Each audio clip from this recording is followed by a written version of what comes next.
So my name is Heather Perry. You can call me HP. I use they and she pronouns, and I'm the network engagement manager for Swipe Out Hunger based out of Chicago, Illinois. You all have seen my face quite a bit at this point if you're a regular attender of our swipe sessions. And today we're going to be talking about building sustainable pantries with a special focus on food recovery as an opportunity to merge sustainability and sustainable sourcing of food to your food pantry. We have a couple guest speakers today. Let me jump over to the agenda for the day. We've got Sam Colston, a Vista at Warren Wilson College, if you want to wave hello, and Cassie Olafson. I didn't ask how to pronounce your last name. Oh, I did it. Okay. From our friends at Food Recovery Network, who's going to be talking to us about what it might mean to do food recovery on your campus more broadly. They're going to talk a lot about their work and the way they support campuses as well. And then I'll be talking to you folks about those sustainable pantry practices, some practical tips that you could apply to your pantry if you're not doing them already, and just a little overview of what food recovery could look like for you as you are looking to use this to sustain your pantry and support food insecure students on your campus. We are recording. Let me double check this. Yes, we are. And then the recording and notes from this presentation will be given to you after this presentation. And we can follow up with you if you have further questions as we get going. So let's jump in. Why focus on sustainability? There's a lot of kind of obvious reasons why you'd want to focus on sustainability. You'll see in this infographic that there are huge effects to food waste in a lot of ways, be that the food miles it takes to get food to your campus, and then that food goes into a landfill. What happens to that food after it goes into the landfill? And so there's a lot of reasons to focus on the social and environmental reasons. A lot of our usable food is going into landfills instead of people in need. But beyond that, many of you are so focused on the ground of just getting food to students that adding in the issue of sustainability can be a whole other thing that you have to focus on and may feel like you're not doing as well as you could. So I think what's important to focus on here with sustainability, this is an opportunity to open up new avenues of support and funding. So if you can tap into sustainability grants to support food recovery initiatives on your campus, working with your sustainability office to get more staff support, to get student volunteers to increase your capacity. And so along those lines, engaging students that care about these issues. Many students may view just working in your campus food pantry as just quick volunteer hours, but there's so many intersections to sustainability that students will be interested in from a lot of different majors are focused in this and building a new world for themselves. We know that youth are very interested in what's happening via climate change. And this is a good opportunity for you all to find more volunteers if there's a deficit of support in your pantry.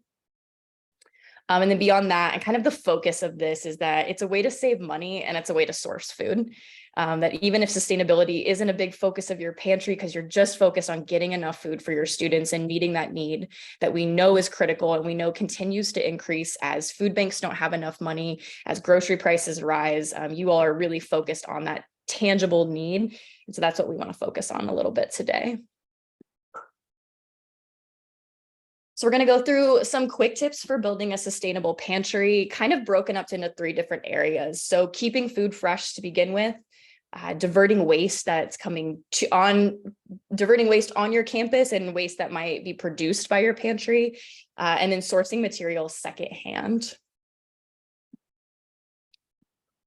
So to start keeping food fresh, I want to preface this with I think the most important rule is to don't give away anything you wouldn't eat yourself. When we're talking about best by dates, sell by dates, the quality of food, how long has it been sitting on a shelf? That is the #1 good rule of thumb for when you're doing this. But some quick tips, clearly marking expiration dates and organizing by dates in your pantry. When you're procuring food, shelf-stable items, circle those expiration dates with a big Sharpie. That can be part of your volunteer operations. And then especially as we know, we start to get inundated with those canned foods, the corn, the peas, the green beans, stack them on the shelf by date and utilize a first in, first out practice. FIFO practices help you make sure you're using the oldest food first, that you're continuously cycling out newer food.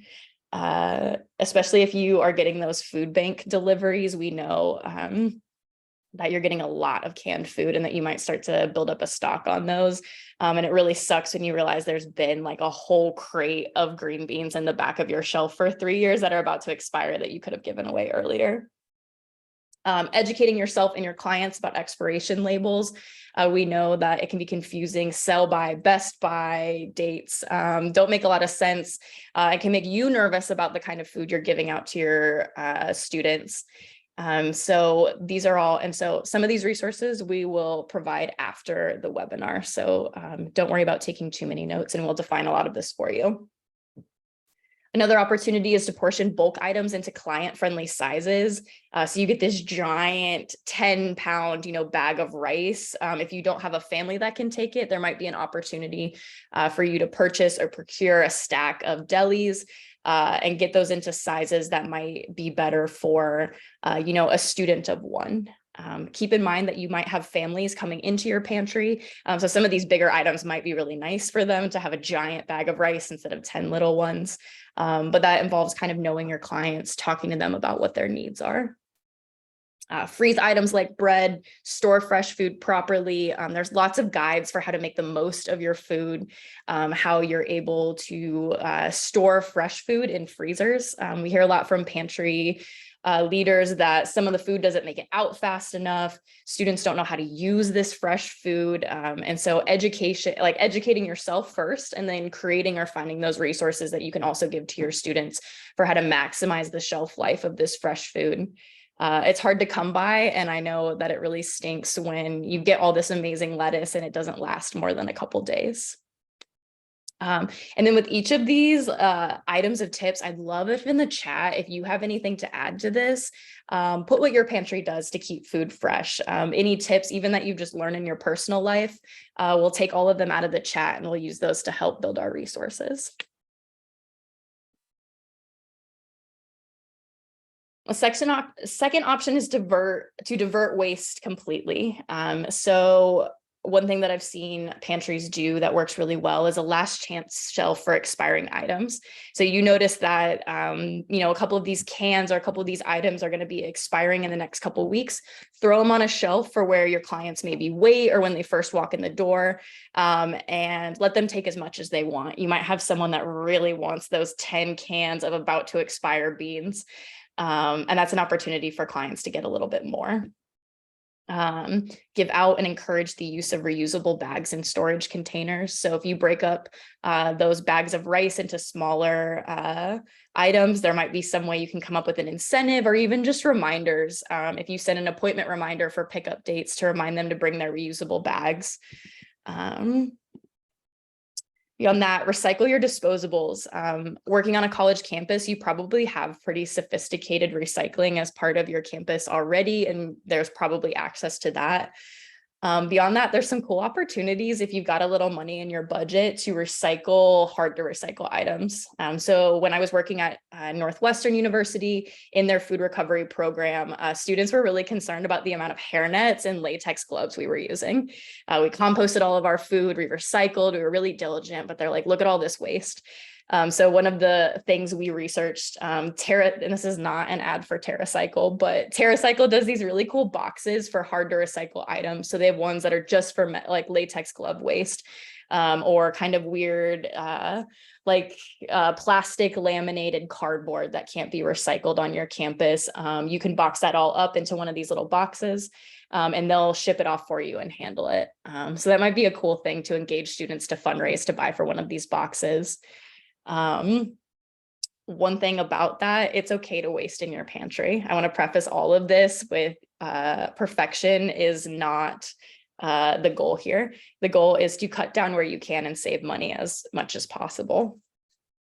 Beyond that, composting. Some campuses have composting programs that you can, any food that can't be used or that goes bad, you might be able to just divert to your campus's composting program already. On the flip side, if you're engaging students in education, you have classes, you can build your own worm composting sort of setups with cheap materials. And that can be another really cool project for students, that if you've got small bits of food waste that you could make into compost. Also check with like your life sciences programs that might have a greenhouse or something on campus, and see if you can't collect those food scraps and give them to them. I'm seeing the chat popping off right now. Please keep those coming. I love to learn from you all. Regrow fresh food from scraps. This is another opportunity to teach students. There are quite a bit of herbs and lettuces, root vegetables that you can grow just by cutting the tops off. Those can be things you can send home with students just as a project. And then education, I think, is a huge part of this. Part of diverting waste is if you're giving somebody, some lettuce that's maybe on the cusp, is making sure your clients are educated for how to keep that as fresh as possible. Some students will have lots of education about how to keep their food safe, some won't at all. So this is the opportunity for recipe cards, handouts, classes, where you can teach students how to work with these items that may be less familiar to them. They don't know what to do with a giant bag of radishes. How do you cook these? How do you make them taste good? Or just less popular pantry items. If you want to incentivize these cans that have been sitting on your shelf forever and nobody wants them, offering a recipe card can be a great way to engage students and get a little bit more feedback from them.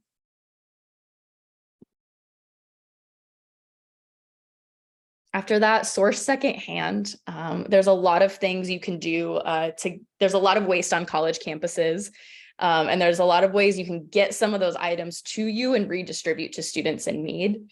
The biggest being campus move out drives. I'm sure many of your campuses already do something like this, but seeing if you can't work with those campus move out drives, are they being donated to the community when there's students in need that might want some of these items?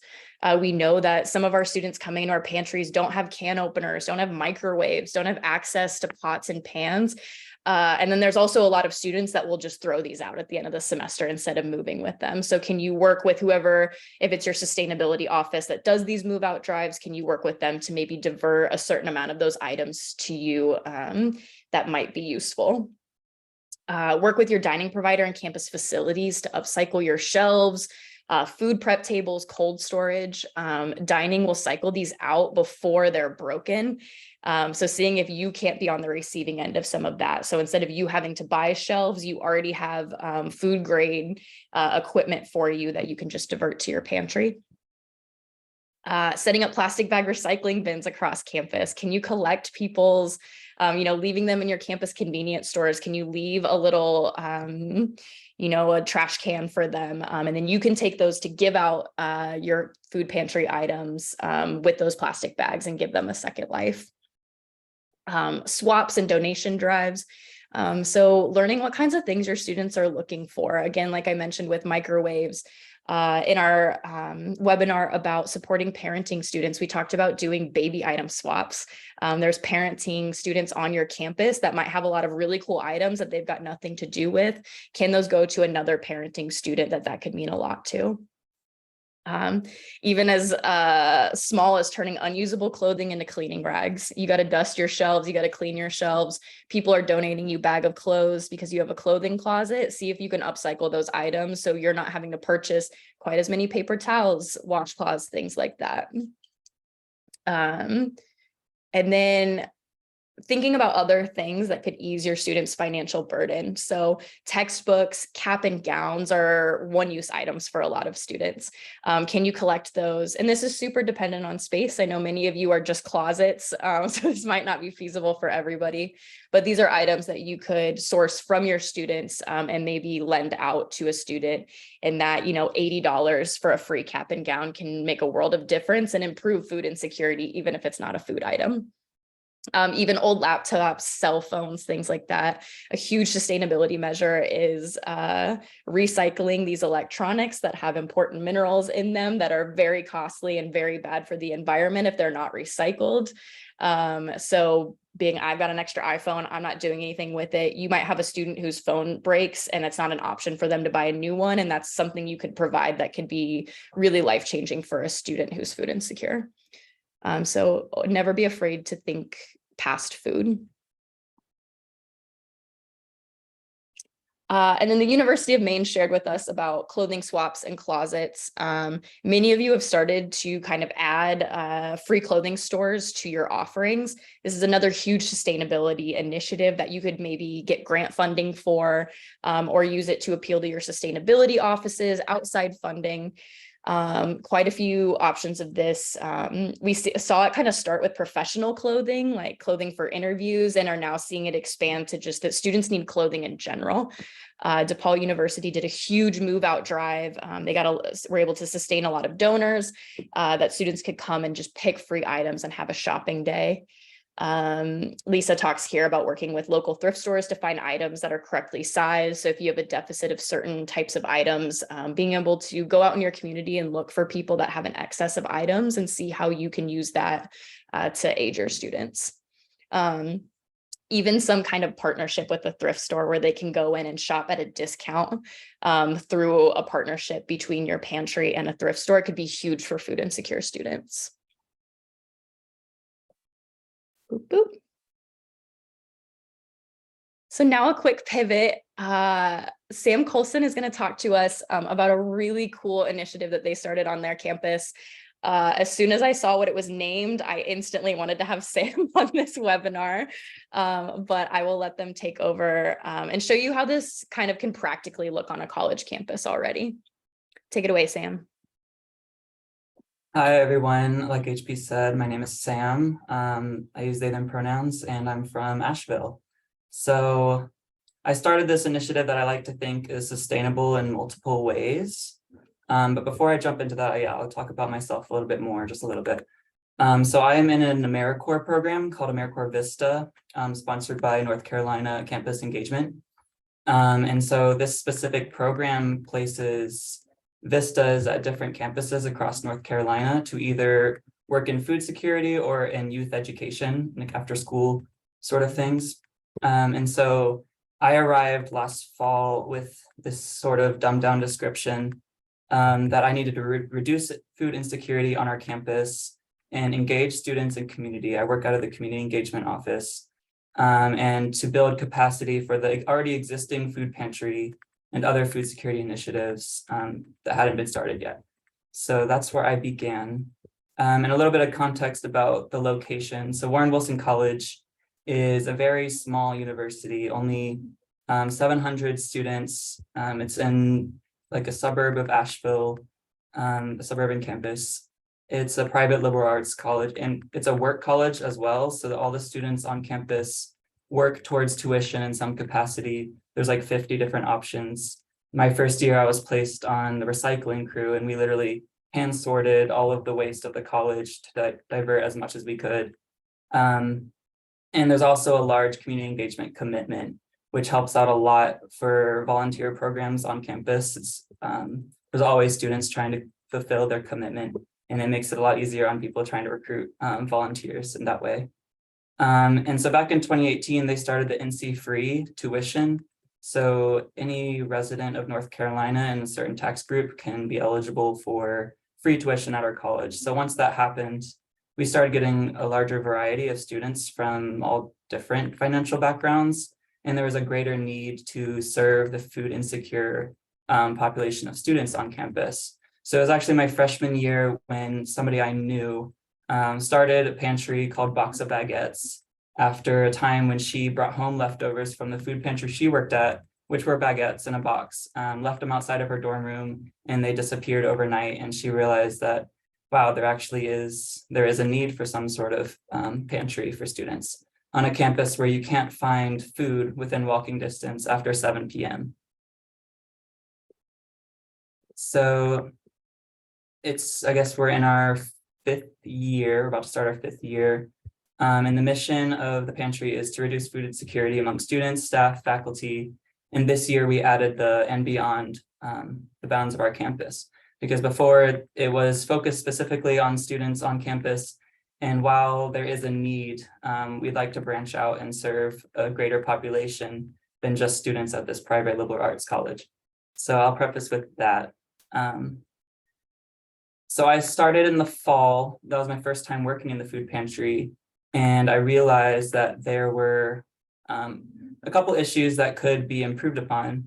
One of them being how much produce was going to waste at the pantry. Students either don't have the time or the space or the capacity to be cooking a lot of produce in their homes, especially when they're on a meal plan or whatnot. And even students that don't live on campus or that aren't on the food plan might have difficulty fitting in cooking into their busy work week with their 8 hours that they work for the college and then their community engagement commitment. So then the other thing was that we didn't have very many ready to eat options. Those like snacky items that students could just grab and eat were the first to go. And so we realized that there's kind of a way to kind of put those two issues together and create more ready to eat options with the food that was going to waste, all that produce that students didn't have the capacity to cook. So I went online, I found it's called the Food Rescue Kitchen. It's in England, a small town in England. I wasn't able to get in contact with them. I'm still waiting on a reply like 7 months later. But they have a really cool model and I'm surprised to not see it very much. The concept of food rescue in a sense that we're not rescuing pre-made food from restaurants, which I tend to see a lot, but rather the produce that goes to waste before it's even made into food. So since we had that surplus of produce that wasn't being taken, I had tried to find ways that we could turn that into food. So first, I had to follow the regulations of our food bank that donates food to us. We had to have someone that's ServSafe certified, and the kitchen had to be like clean. And so we were able to secure a space on campus for like a time block out of the week. And I was surprised how many students actually wanted to come and volunteer to turn these produce into meals. But I guess the second thing I had to do was we did need a little bit of funding for supplemental ingredients. We couldn't cook just with what we had in the pantry. And then some kitchen equipment came with the kitchen, which was really nice. But we had to use some of our budget to purchase additional equipment and containers. And like I said earlier, we have a large culture for volunteering. And a lot of students that don't have cars, especially, are looking for on-campus opportunities to engage. So we were able to recruit volunteers and they're excited to cook. Not only were we diverting food waste and creating more accessible meals, but we had volunteers learning important life skills, how to cook simple meals with produce. So I felt like there were outcomes in more than just food waste solution, food security, but there's also an educational component to it as well that was benefiting the students that volunteered.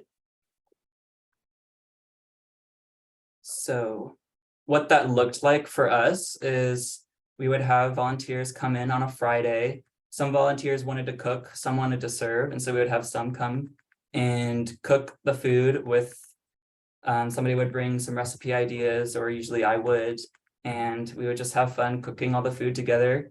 And we would have a big day on the street. We would literally just set up a table in front of our dining hall and bring the food out in containers, and people could take it and like serve themselves with the plates that they got from the dining hall. Or we also had some containers that they could borrow or take, but we recommended that they bring them back so that we can keep reusing those containers, cut down the costs of that and the waste of that. And it turned out pretty successful. We were able to get a mini grant from the Food Justice Planning Initiative for Western North Carolina. And so we were able to buy some canning equipment, and pretty soon we're going to start doing workshops on how to can food and further preserve it, so people can make snacks and take home a jar with them.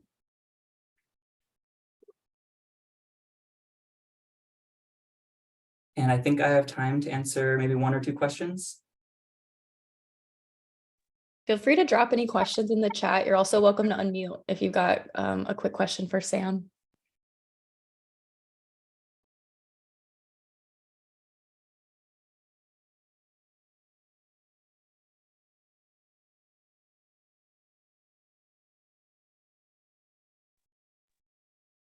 All right. HP. Yeah, go for it, Christina. So, Sam, have you all explored the idea of freezing the meals and making like ready to go meals for students like that are frozen?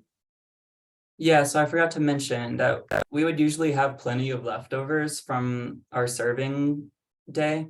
And we would put all the leftovers in the fridge, and then if it's getting to the point where we need to freeze it, we do that as well. Thank you. That's so cool. That's amazing. Thank you.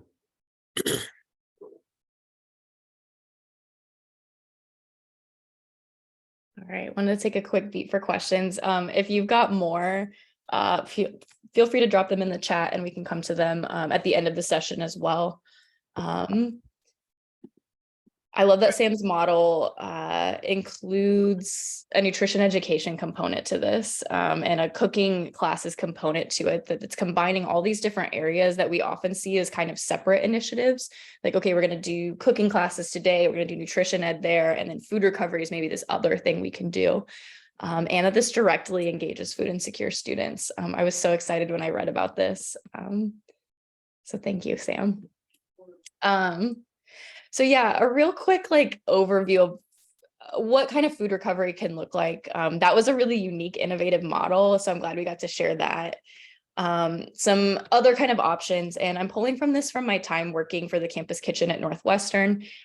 We had a really high level food recovery program that was supported by outside an outside organization with employees working directly on a campus. So that's kind of like the highest level it can go, where we were recovering from all different types of you see these potential sources. We were doing all of that sustained. There was a volunteer shift every single day of the week in which 5 to 10 students might be there. So this may not be totally possible, but one of these might be possible for you, or might be like a starting entrance point. So recovering from campus stores and restaurants. These are things like getting your leftover bakery goods from the coffee shop, or chips that are about to expire in your convenience stores, and making those an option for students for grab and go snacks, stocking a community fridge with these items. And kind of one step down from that, recovering from catering. So kind of two options here. Your catering department might be housed under your dining provider. They might not. A cool thing with catering is you can get a lot of food all at once. So you can use this to sustain community meals, which is always a great recommendation, that you can just take that food straight from the dining hall, present it to food insecure students. One thing to keep in mind with catering is that it can be really random what you're going to get, and you don't always know in advance you're going to get it. So this is a great thing to be on call for, and build that relationship with your catering department that, hey, you know that you're going to have some leftover items. We'd love to be on call to see if we can take this food or not. Recovering from dining halls becomes a little bit more involved. This can be everything from taking those pans of food back with you, kind of like Sam was talking about, where you get these giant pans of food. This is kind of where you're going to start to need prep space, though. You're going to need to have serious volunteer hours. You need some probably pretty critical food safety training. You're going to need gloves. You're going to need a prep space, hair nets, serve safe manager certification, or other food safety certification, depending on what the requirements of your campus are. And if students are leading these, students are going to need to have that intensive training as well. Kind of beyond, there's like lower levels of like food handler certification, but all the way up to manager safety certification, which can be pretty intensive to do the studying for that. And there will be a cost associated with that. So things to consider. Additionally, you're getting a lot of food from dining halls. You're going to need good cold storage space. And theoretically, that space might have to be shared with a dining provider. And so that starts to get into a little bit of the logistics and the relationships you'll need to build to start food recovery. One really cool thing that we did at Northwestern was partner with the Evanston Farmers Market. And we were able to talk to the individual farmers there. We were at the end of their week, so anything that they didn't sell was just going to go back with them, from Chicago all the way back to Michigan, Wisconsin, wherever they were coming from. And a lot of them were down to donate that food instead of take it back home with them. So we partnered with a church in the area that recovered all of the food for their food pantry. And then we were able to go and pick items that we thought that students would really like. So So we took a ton of apples, a ton of easy to kind of eat. And that was how we really supplemented our fresh food that we weren't really getting from our food bank at the time. I offered a little infographic here that's talking about kind of the food recovery hierarchy, like how do you prevent this and what are the different stages of where food goes. And you'll see Feed Hungry People is one of the first on that food recovery hierarchy. And Cassie and I kind of talked about this when we were meeting, is that a lot of these food recovery programs are focused on folks in the community. And so for those of you that might have an active food recovery network chapter already, a lot of this food might be going out into the community where it might be logistically easier and also have the biggest net impact if we keep this food on campus a little bit. So I don't want to get too much more into that and leave a lot of time for Cassie to talk about Food Recovery Network's work. But before you start, connect with campus dining should be your first step. Campus dining and catering. See if they already have people picking up this food. Maybe there's a student group on campus you don't even know is recovering some of this food and taking it in the community. They might have a partnership with a local nonprofit. Sam mentioned also needing to touch base with their food bank as well. Your food bank might have other rules about food safety and some other rules if you start to turn your space into a prep kitchen. As you start working with more food and there's more liability involved, those are things you just need to be ready to talk about and know what's going to be required of you from the folks that bring you food. Along those lines, being educated and ready to answer questions about how you're going to handle food safety and potential liability. There is an extensive piece of legislation that kind of absolves you of liability if you're donating food in good faith. We'll send that along with the resources called the Bill Emerson something Act. So you shouldn't have to worry too much about liability, but your campus will worry about liability. So being able to be armed with information about what liability means and what you're doing to mitigate and make sure that you're keeping this food safe for your students is going to be really important. Additionally, knowing your budget and what you'll need to procure. Like I mentioned, when you get past just recovering those ready to eat items, you're talking hairnets, latex gloves, reusable containers, or sometimes single-use containers. You're going to need space, maybe extended cold storage option, and that money starts to rack up a little bit. So making sure that you have a sustained source of funding. Like Sam mentioned, looking into local grants, looking into what's possible in your sustainability department, what's possible through student orgs, and then organizations like Food Recovery Network that can help you get ready to launch what can be a pretty big initiative. If you want to strategize, come to office hours Wednesdays at 1 p.m. Pacific Standard Time, Thursdays at 11 a.m. Pacific Standard Time. Myself and Sage McCoy, the other programs manager, both have extensive experience working in a food recovery kitchen at all different levels.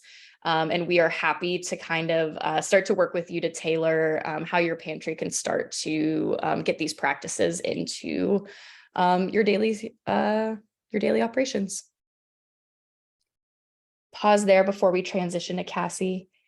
Any questions popping up right now? Anything we blew over really quickly that you'd like to hear a little bit more about?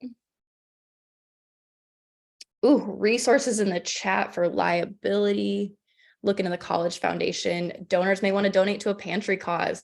Donors also may want to donate to a sustainability cause. And this kind of opens up avenues for how you can get people really engaged in your mission.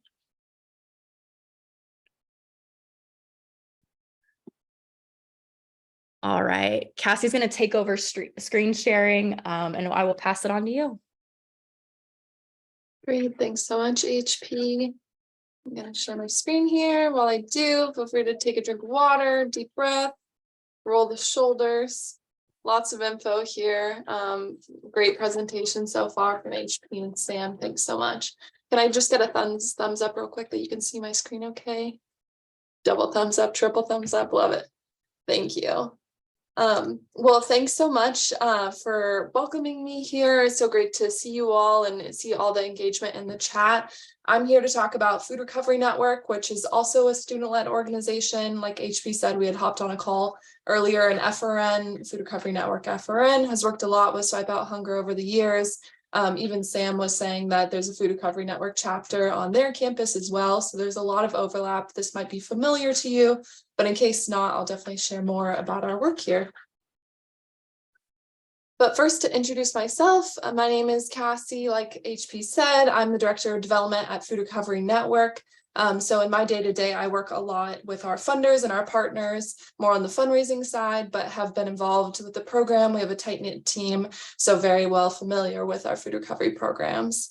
I graduated from Cal Poly San Luis Obispo on the central coast of California, had ventured out to DC for a few years, started my career at FRN, and now have come back. And you can see my dog on the screen, which I'll use any excuse to share a picture of her. You might see her in the background at some point as well. To share a little bit about Food Recovery Network, we're a nationwide nonprofit that works with college students and food businesses to help them recover surplus food from dining halls and restaurants and other locations, farmers markets, as we've talked a lot about today, and then donating that to hunger fighting nonprofits.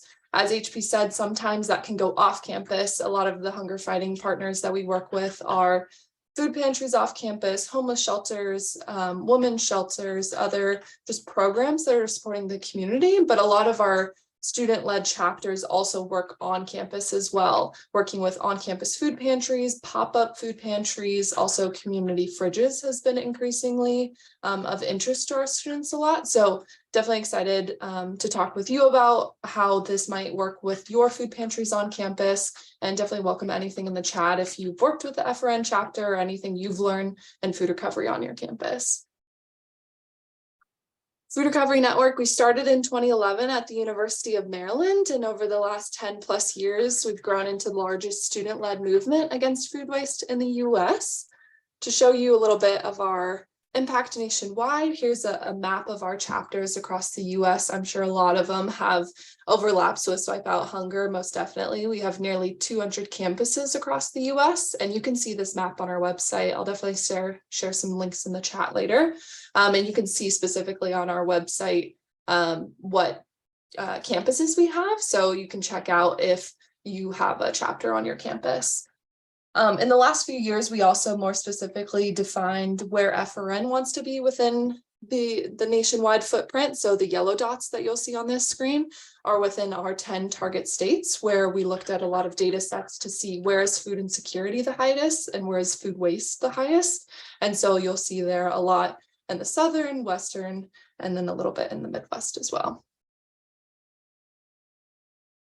So I explained this briefly, but just to give you a sense of how our programs work, is it's really driven by the students. Like I said, our program started at the University of Maryland, driven by students who had seen that food was going to waste on their campus and that folks in their community were experiencing hunger. So they put 2 and 2 together, worked with the dining hall, coordinated with local hunger fighting nonprofits in their community, and were able to make the logistics happen. So the first step is college students recovering surplus food, typically from the campus dining halls, but also, like we said, it also sometimes chapters work off campus, local restaurants and grocery stores, also farmers markets as well. And then students will transport the recovered food to their hunger fighting nonprofit, and then the nonprofit partner will then repurpose that food to the community. I'll give a specific example of students that have worked on campus.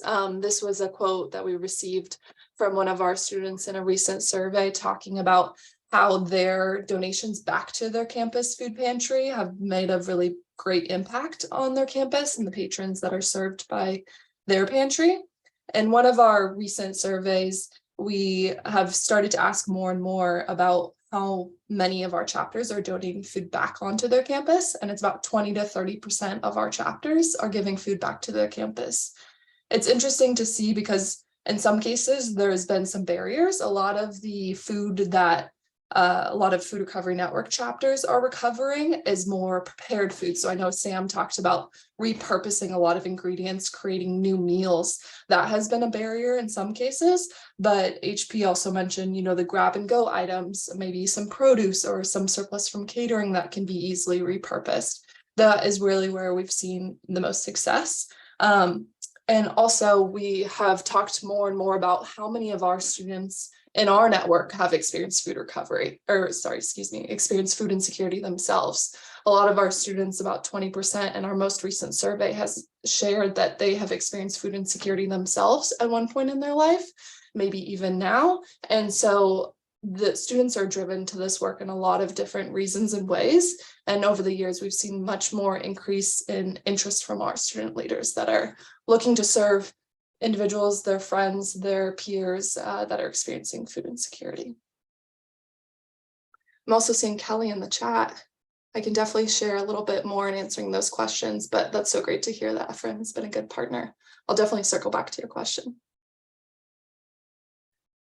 So what does FRN provide? Similar to Swipe Out Hunger, we're all about resources and connecting with students and also campus administrators. So we provide resources, guidance, technical assistance to supporting food recovery programs on campus. We also provide funding that can be applied to supplies, to volunteer recruitment materials, paying for support for students on your campus. And then also just connecting with other individuals across the country, the opportunity to say like, hey, University of Michigan is doing this really well. How about you connect with UCLA or something, and connecting to see how the programs can work with one another. I also wanted to share our students, like I said before, students are coming from a variety of different reasons to this work. When we asked our student leaders in our semesterly survey why they're coming to this work, it's about a third looking to support hungry people in their community and on their campus, a third for sustainability and climate change reasons, and a third for just supporting the community in general. Interestingly, we've seen an increase in the pandemic with specifically addressing food insecurity on campus in their community, which makes sense, just seeing that the need has heightened so much in the pandemic, and it's really in the news and everything coming out a lot more. And so also in the pandemic, we expanded what it meant to be a food recovery network chapter. Historically, a lot of our students had been in person recovering surplus food, taking it to hunger fighting partners. And a lot of our campuses, as you all quickly learned, weren't able to gather in person at the same in the same ways that they were previously. So we expanded into community engagement and advocacy and education, and opening up opportunities for our students, such as serving their campus pantry, volunteering with the campus pantry or local hunger fighting partners, working in advocacy. This picture on the top right is a picture of our staff and some student leaders with Senator Cory Booker. They were able to attend the White House conference on nutrition hunger last fall. And also I sent in the chat earlier about the Food Donation Improvement Act, which HB had mentioned, the Bill Emerson Good Samaritan Act. It's a long act name, but a short, the act is actually pretty short, but it protects food donors from liability. Our students were able to help push that legislation to get passed late last year to strengthen the Good Samaritan Act, and expanding it to not only just serving actually hunger fighting nonprofit partners, but also individuals that are experiencing food insecurity, which was a really big step for the food recovery movement. I also wanted to share this graphic, which I think is really interesting, since we expanded what we call our 3 tracks of advocacy, food recovery, and community engagement. We've seen a lot of engagement across the 3. So you can see here in blue, it's the percentage of our chapters that are engaging across all 3 tracks. And this was from our fall 2022 survey. Here in yellow are more than 2 tracks, and then, oops, sorry about that. And then in green, it's just 1 track. So across all of it, majority of our chapters are engaging in food recovery. On our last survey, we learned that 88% of our chapters are actively recovering food, which has been up from about 80% last year. A lot of our chapters had to reestablish their programs as they came back on campus. And then just about half of our chapters are engaging in more than 1 track, which we think is really interesting. And I'm sure a lot of students, if you all work with them, are just interested in a variety of topics, as HP said, not only addressing food insecurity on campus, but also sustainability and climate change and supporting their peers in many different ways. I also wanted to share this in case any of you are interested in starting a chapter. When HP and I talked earlier, it's, as I'm sure you all have learned, collaborations make the impact of your work so much stronger. Being able to work with dining on campus, working with sustainability departments, other groups on campus that are interested in intersecting the work that you do. So if you're interested in starting a Food Recovery Network chapter, getting more resources on food recovery and starting these programs on your campus, we definitely welcome you. I'll share some links in the chat. But starting a chapter is really simple. You just have 3 student leaders just to be able to spread the work across a few students, faculty or staff advisor, which could be you on your campus, and then filling out an application, and we'll get you set up with our team members. A lot of our chapters are kind of housed under a variety of different areas. Sometimes it's with a class and it's a whole nutrition department and it's embedded within a class. Sometimes it's with the on-campus food pantry or sustainability department. It really doesn't matter, whatever. We're welcoming to everyone that's interested in this work and wanting to engage in food recovery and food insecurity on campus. I also wanted to share, particularly in the pandemic, we expanded our work all across the food supply chain, starting from farms. And I know some folks had mentioned in the chat, we've talked a lot about gleaning, which is recovering surplus food from farms or farmers markets. You can see on the left here, this is a photo of some of our students at the Utah State University. They have a really neat program where they work with local community members. A lot of folks in their community are elderly, and they also have a lot of fruit trees in the community. There's folks that have anywhere from like 1 fruit tree in their backyard to like a full orchard. And so the campus students coordinated a program where they're going to individual people's houses. They call them tree owners and their orchards, and recovering the surplus produce. In this case, it looks like apricots in their backyards. And then they glean all that food. They provide the tree owner with however much fruit that they want to keep. And then they donate the rest, which I think is a really cool program. We've also seen at Chapman University in Southern California, our students are working as HP, similar program to what they said on working with the local farmers market and then bringing that food back onto campus in a pop-up food pantry on their campus, which has been a really cool program as well. And then I also wanted to share on the right here, this is our executive director, my boss, Regina, and she's actually recovering crab legs. This was from a, let's see, reaction HP. Yeah, it's pretty cool. That was from a fun event that we did as part of the Super Bowl, both last year and this year, and actually also in 2020, before the pandemic hit the US. We recovered surplus food from a VIP tailgate game right before the Super Bowl. And so these were really high quality foods. They were hosted by celebrity chefs. This year it was with Guy Fieri. This past February it was with Bobby Flay. And so it was high quality ingredients that we were able to recover surplus food from and provide hunger fighting nonprofits in the community. And this was particularly special since something like crab legs is not something that folks oftentimes get. So as HP said, like thinking outside of the box and thinking about catering on campus or even local events, if there's ways that you can recover in other parts of the community. Then I just wanted to share some fun overarching stats of our impact over the last decade, particularly in the last few years as we expanded our work across the food supply chain and expanding our partnerships with a lot of great organizations across the US, including Swipe Out Hunger. We've been really able to grow our impact. And particularly last year, we were able to recover more food in 1 year than we had in the entire 10 years prior. So impact is continually growing, continuing looking for partners. So definitely welcome your ideas and your thoughts. Finally, I just want to share some action steps. Like I said, I'll share everything in the chat, but definitely check out our student resources webpage. This has tons of information across the many different tracks and opportunities for engagement, which may be relevant to you all and or any students that you work with. I'll also share our Start a FRN chapter webpage. If you're not ready to engage in that way, that's totally fine. We also have a newsletter where we share a lot of fun updates and happenings at FRN that you're welcome to sign up for. If you're interested in getting to learn more, definitely reach out to me. I'll share my contact as well, and I can connect you with our team members that can help food recovery efforts on your campus. Telling of a friend just to spread the word about food recovery, and then following us on social media and our newsletter.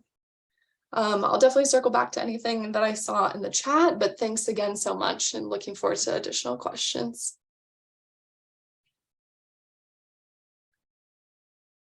I'll look at the chat here.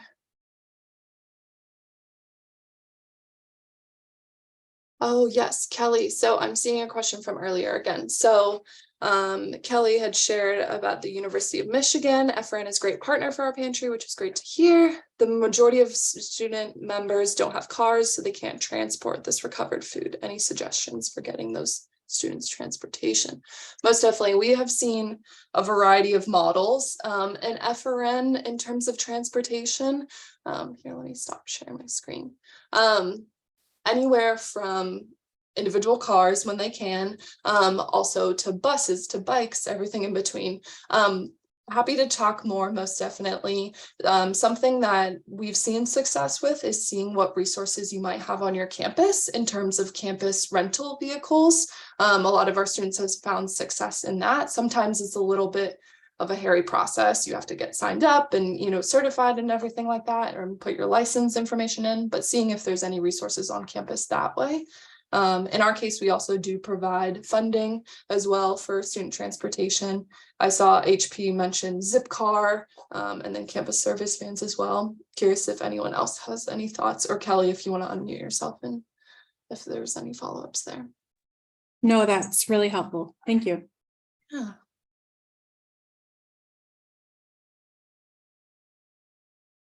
Great. Any other questions? I know that was a lot of info. Definitely happy to chat more, and I'll share more in the chat, but definitely welcome any other questions that folks have.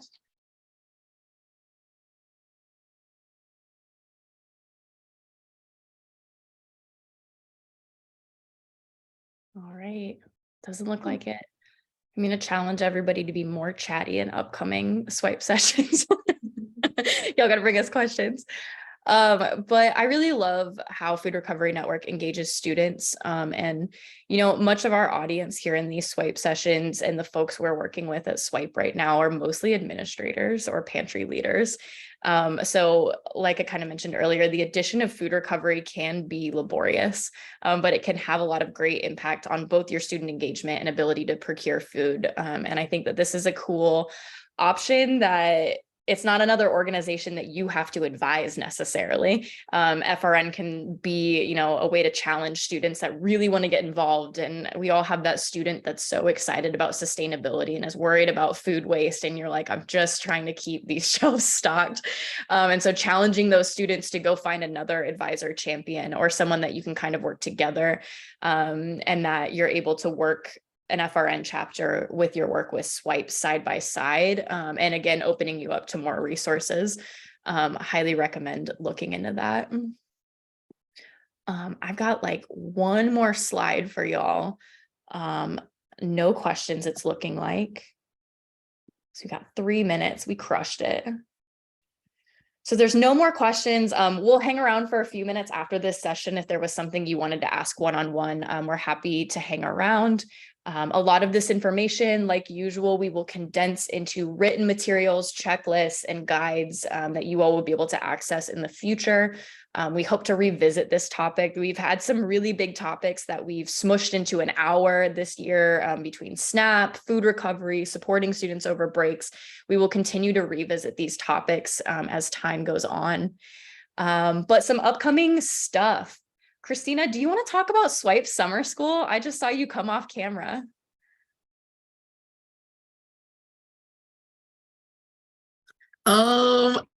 a little bit A about little bit. summer school. So a lot of the inquiries that we've been having via the inbox or office hours, emails have been about different components of the swipe drive. And I figured a great way to lay out all things swipe drive is to have a summer boot camp for you guys. It'll be the most fun summer school you'll ever go to or ever be assigned. We'll all be there doing different sessions and really breaking down the ins and outs and flexibility of swipe drives each week in July. And so I look forward to everybody joining us, being able to ask questions and really hear more about the details of what a swipe drive could look like on your campus. Thank you, HP. Christina, what's a swipe drive? I've never heard of that before. Oh, okay. So a swipe drive is a it can look so many different ways. Okay. So a swipe drive is a program that you could have through your dining provider that allows for students to be able to donate swipes to a bank, and students that need meal swipes can receive those swipes from that bank. This could look many different ways on many different campuses, and we hope to explain to you how you can mold this to your campus needs and what this like meal transfer program could look like for you. Thank you so much, Christina.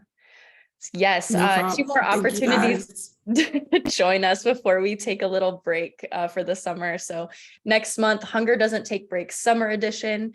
For those of you that were around in November, we did a swipe session about supporting students over holiday breaks, focused more on Thanksgiving, winter holiday break, and spring break. We're going to talk about Summer Edition, what you can do over the summer to maintain operations, and also how you can prepare for the upcoming year. So talking about building relationships with your dining providers, maybe starting a food recovery program, sort of laying the groundwork as you've got this possibly a pause for your campus. And then Swipe Summer School in July. We're going to take a little break in June to reset. And so connect with us, TikTok, Instagram, LinkedIn, Twitter. If you need something else, remember office hours happens twice a week. We'll include that in the follow-up email so you can register to come talk to us about your programs. And anytime you need us, programs@swipehunger.org goes directly to our amazing programs coordinators, Christina and Mariela. And if we don't know the answer to your question, we'll connect you to experts like Cassie or other campuses in the network that are doing great things. Thank you so much for joining us this month. You all have a great rest of your week. We'll see you next month. And again, we'll be hanging out for a couple minutes if you've got questions you want to ask one-on-one.